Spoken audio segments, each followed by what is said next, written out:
हाँ रिमशा भर जाए तेन मैं काम आके मैं इो गल तेन की आई वग जावे बिरा ले चलो ओदे नाल कोई गल बात करे केड़ी गल बात यार ते मेरा भी कोई सोच ला तेन इो आख्या भी बिरा नाल कोई गल कर ला मैं रिश्ते दी मेरी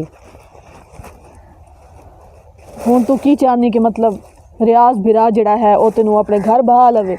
हाँ तो की हो गया जी बहा लवेगा तो सिर्फ लत का ही मसला है ना मेरा और तो मैं सूरत शक्ल तो सोनी है ना।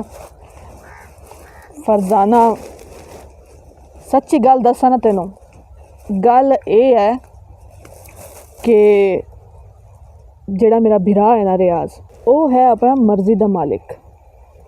असी ओनू आखिए भी सही ना तो वो साड़ी काई नहीं मननी।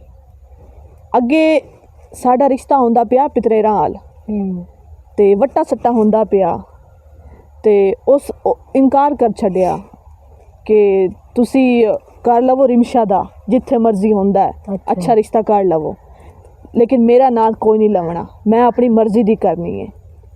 ते उस वेले भी उस कोई ना मतलब सानू दस्सिया कि कित्थे ओदा दिल है या नहीं है सानू कोई ना पता लगा ते अज ताईं सानू ना पता लगा है। उस करनी अपनी है ठीक है ना। मैं गल करा भी सही तो फायदा कोई नहीं।